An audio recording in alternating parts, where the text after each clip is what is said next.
Құрметті көрермен, менің арнама қош келдіңіз. Мен ұзақ уақыттан кейін енді видео түсіріп салып отырмын. Көріскеніме өте қатты қуаныштымын.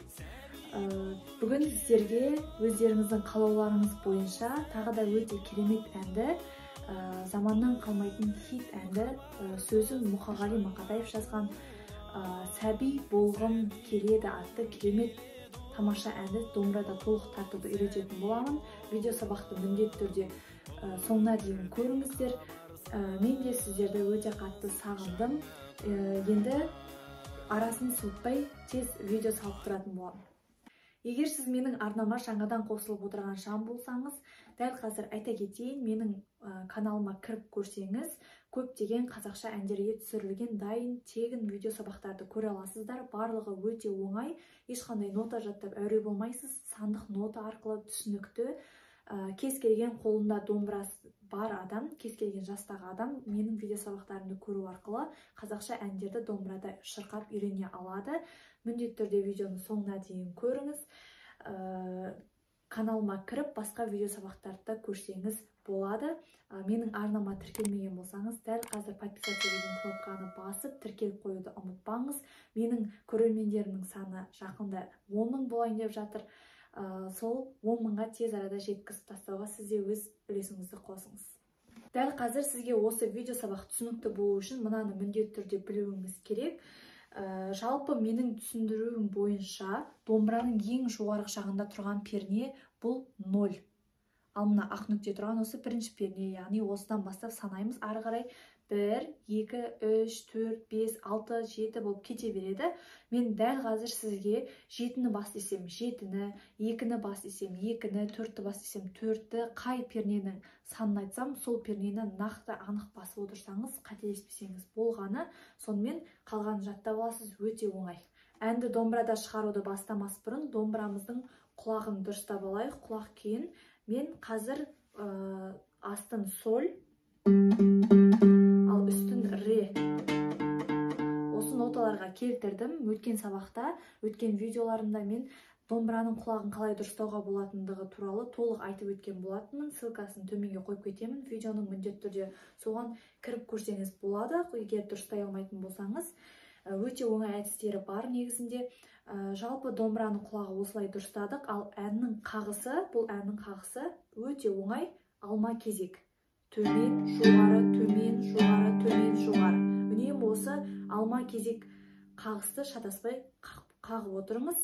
Ендеше мен ең алдымен сіздерге әдеттегідей әнді бір рет домбырада барынша тартып көрсетемін. Соңына дейін тыңдап алыңыз, қалай тартылатынын, қалай айтылатындығын, сөздерін барлығын тыңдап отырыңыз.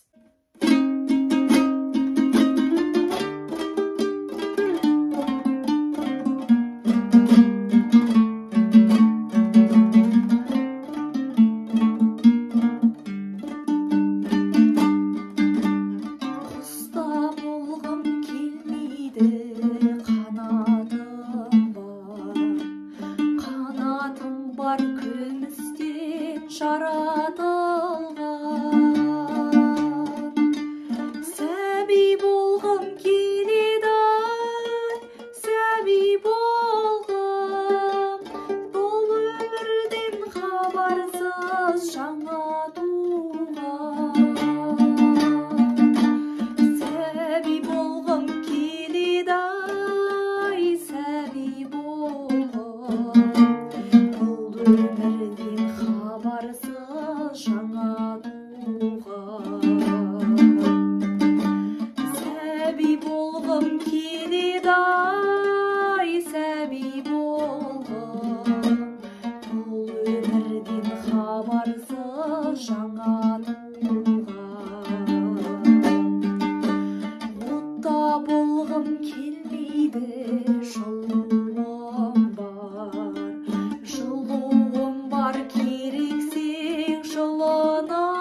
құшағында.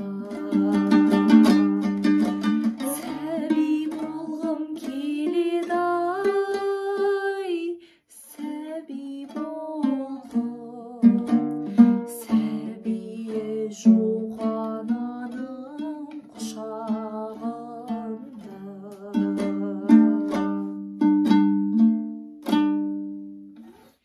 Өте керемет ән, менен де керемет орындай аласыз деген үміттемін. Ол үшін домбырада соңына дейін үйрену үшін видео сабақты міндетті түрде соңына дейін көріңіз. Айта кетейін, бұл әннің сөзін атақты ақиық ақынымыз Мұқағали Мақатаев, ал әнін Рақымов деген кісі жазған екен. Өте керемет ән, соңына дейін үйреніп алыңыз.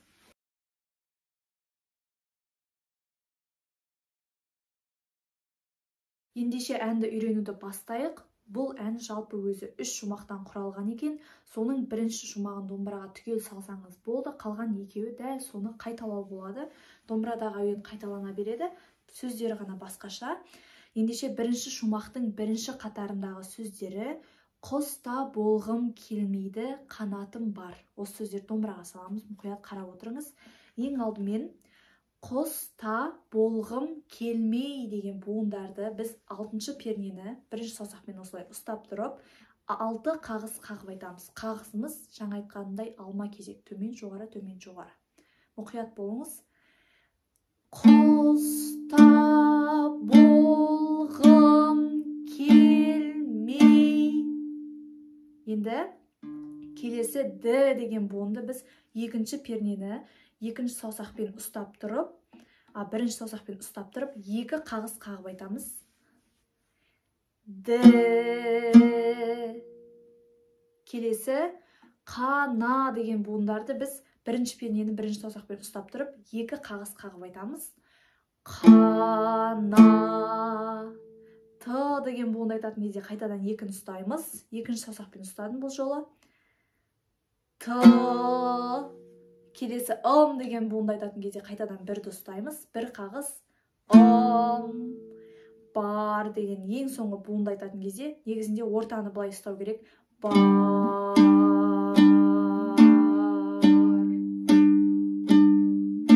Егер ортаны ұстай алмайтын болсаңыз, жай ғана 8 қағыс ойнаңыз. Ашық, ешқандай пернені баспай. Бар.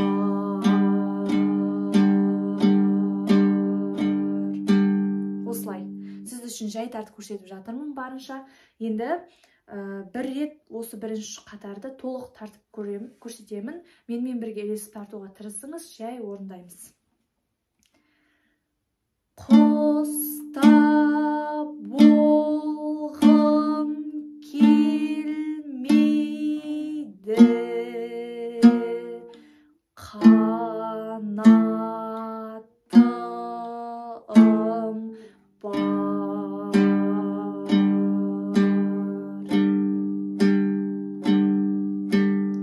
Осылай, өте керемет. Енді мінекей бірінші қатарды домбыраға әп-сәтте салып қойдық, өте оңай. Енді 2-ші қатардың сөздері: қанатым бар күмістен жаратылған. Осы сөздерді домбыраға саламыз, мұқият қарап отырыңыз. Ең алдымен қанатым бар кө деген буындарды біз 4-ші пернені 1-ші саусақпен ұстап тұрып, 5 қағыс қағып айтамыз. Қанатым бар кө. Осылай. Міс деген буынды айтатын кезде енді 6-ші пернені ұстаймыз. 1-ші саусақпен мінекей 6, 1 қағыс. Міс. Келесі тен, шара деген буындарды біз 7-ші пернені 2-ші саусақпен ұстап тұрып айтамыз. Мінекей бас бармақ соның төбесінде тұрады. 4 қағыс қағамыз. Тен, шара. Және келесі т деген буынды айтатын кезде 9-ші пернені кішкентай саусақпен ұстаймыз. Қараңыз, бас бармақ жаңағы орында тұр, 7-нің жоғары жағында алынау. Кішкентай саусақпен біз 9-ші пернені ұстадық. Енді осы жерде тұрып 1 қағыс қағамыз.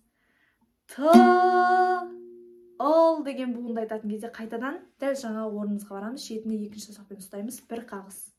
Ыл, ған деген ең соңғы буынды айтатын кезде 6-ші пернені ұстаймыз. 1-ші саусақпен, мінекей. Осы жерде тұрып 8 қағыс ойнаймыз. Алма кезек барлығы. Ған.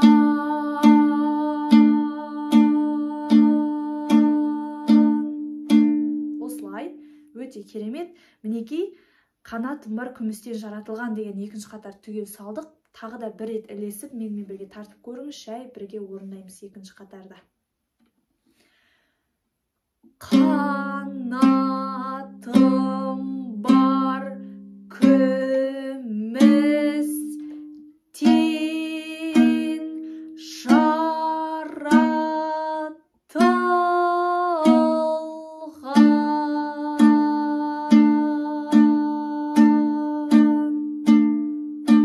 осылай. Бұл да өте оңай қатар. Екінші қатарды қайта тартып, екеуінде бірінші қатар мен екінші қатарды түгел домбырада жаттап алған соң ғана үшінші қатарға көшіңіз. Жалпы үшінші қатардың сөздері мынадай: сәби болғым келедай, сәби болғым. Осыны домбыраға саламыз. Мұқият қарап отырыңыз.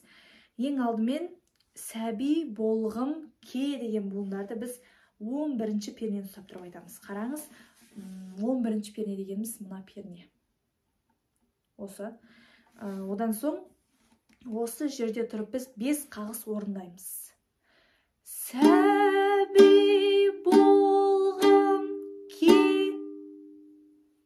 5 қағыс кетті. Одан соң ле деген буындарды айтатын кезде енді 13-ші пернені ұстаймыз.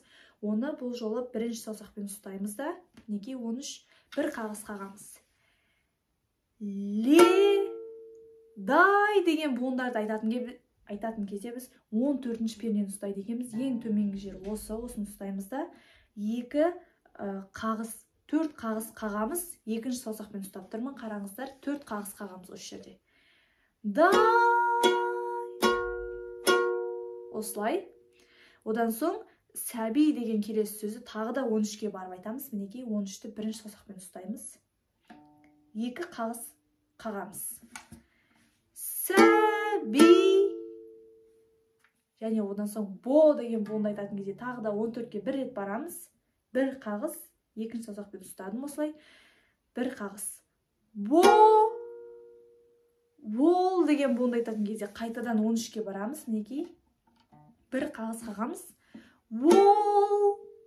Ғым деген енді бұл жоғарыға шығамыз. Ғым деген буынды 11-ші пернені ұстап тұрып айтамыз. Мінекей 11-ші пернені 4 қағыс қағамыз осы жерде тұрып. Осылай.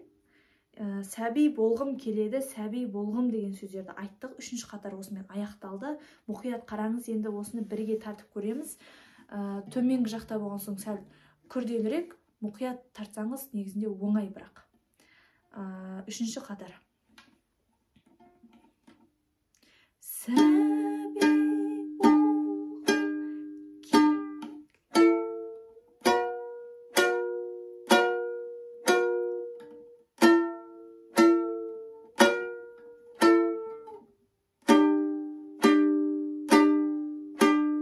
осылай. Тек 11, 13, 14-ті ғана бастық. Енді келесі 4-ші қатарға да келіп жеттік. Оның сөздері бұл өмірден хабарсыз жаңа туған. Осы сөздерді домбыраға саламыз, мұқият қарап отырыңыз. Ең алдымен бұл өмір деген сөзді біз 13-ші пернені ұстап тұрып айтамыз. Мінекей. Енді осы жерде тұрып біз 4 қағыс қағамыз. Бұл өмірден. Осылай, бұл өмірден. Одан соң хабарсыз деген буындарды біз 11-ші пернені ұстап тұрып айтамыз. Бірінші саусақпен мінекей 4 қағыс қағамыз осы жерде. Хабарсыз. Және одан соң жаңа деген буынды 7-ші пернені бірінші саусақпен ұстап тұрып 2 қағыс қағып айтамыз. Жаңа. Ту деген буынды енді 9-ші пернені ұстап тұрып айтамыз. 1 қағыс қағамыз, кішкентай саусақпен ұстадым осылай. Ту. У деген буынды созып айтамыз, оны 7-ге барып айтамыз. Мінекей. У. Ған деген ең соңғы буынды айтатын кезде 6-шы пернені ұстаймыз. Бірінші саусақпен осы жерде тұрып 8 қағыс қағамыз.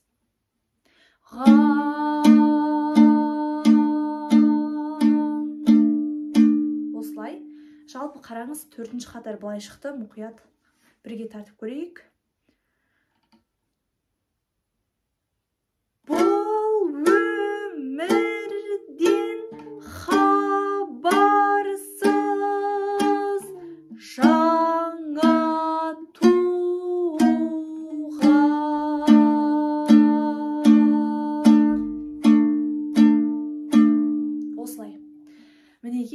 сәтте бірінші шумақты толық домбыраға салып қойдыңыз, бірақ жаңа мен айтқанда да байқаған боларсыз, бұл әнді бірінші шумақты 4 қатарында түгел айтып болғаннан кейін ең соңғы 2 қатарын басқаша әуенмен тағы да қайталайды, тағы да айтады.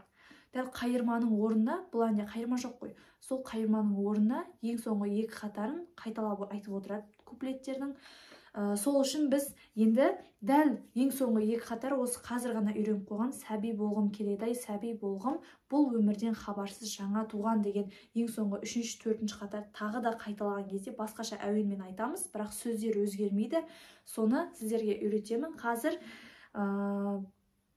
сәби болғым келеді-ай, сәби болғым. Бұны 5-ші қатар деп алайықшы, мақұл. 5-ші қатар. Мұқият қарап отырыңыз, 5-ші қатарды үйренесіз.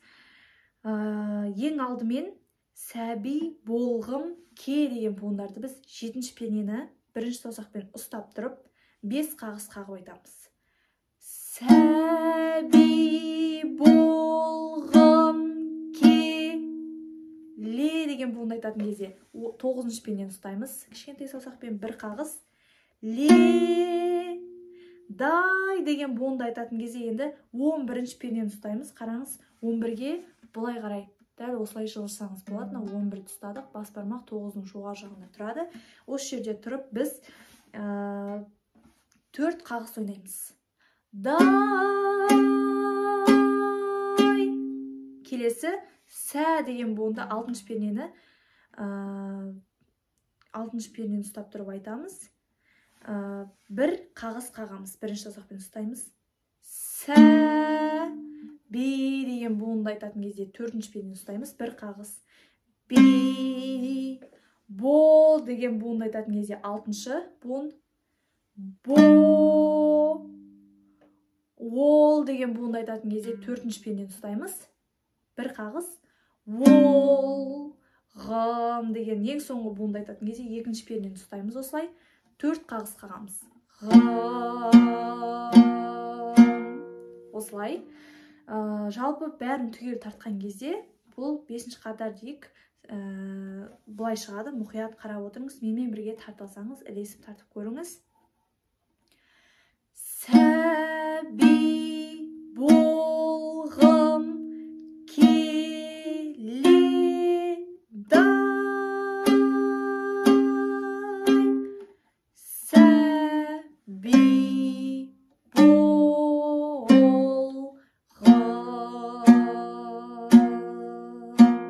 осылай.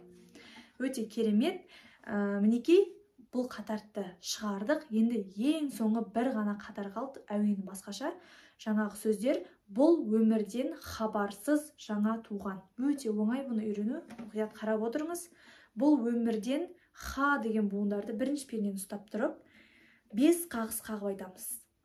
Бұл өмірден ха. Бар деген буынды айтатын кезде 2-ші пернені ұстаймыз, 1-ші саусақпен 1 қағыс. Бар. Сыз деген буынды айтатын кезде 6-ші пернені ұстаймыз, кішкентай саусақпен ұстаймыз, қараңыз. 2 қағыс қағамыз.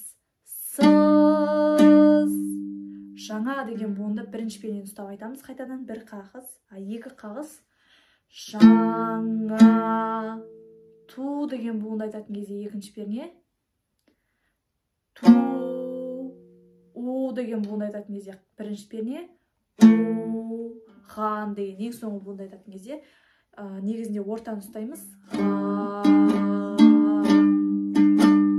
Егер ортаны ұстай алмасаңыз, жай ғана ашық 8 қағыс.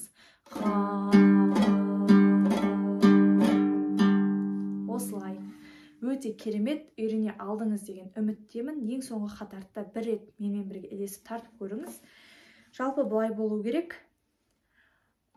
Бұл өмірден хабарсыз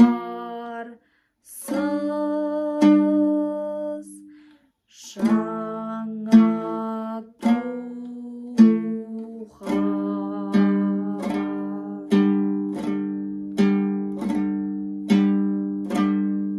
Жалпы осылай. Мінекей, сіз енді бірінші шумақты толық салдыңыз. Бір рет сіз үшін жай әуенін сөзін айтпай тартып көрсетемін. Не үйренгеніңізді қараңыз, сізде дәл осылай тартуыңыз керек. Жалпы былай бірінші шумақ толық орындаймын.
Мінекей, осымен сіз бірінші шумақ толық салдыңыз. Жаңа айтқанымда екінші шумақ пен үшінші шумақты дәл осы әуендер қайталанады. Осы тартқанымыз тек сөздер ғана басқаша, толық жаттап алып, әуенге дұрыс салып айтсаңыз болғаны. Жаңа видеоның басында мен әдейі сіз үшін қайта-қайта тыңдап көрсе болады деп видеоның басында әнді толық орындап көрсеттім домбырада.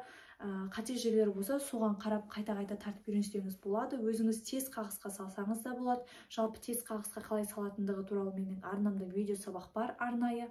Сосын ортаны басуда да қиналып жатсаңыз, ортаны үйрену видео сабағы да бар. Барлығы сіздер үшін. Арнама тіркелуді ұмытпаңыз. Менің басты мақсатым домбыра тарта алатын адамдардың санының артуына өз үлесімді қосу. Бұған сіз де өз үлесіңізді қоса аласыз. Менің видео сабақтарымды домбыра тартқысы келетін таныстарыңыз, жақындарыңыз, достарыңызбен бөлісуді ұмытпаңыз. Қазақша контентті қолдай кетіңіз.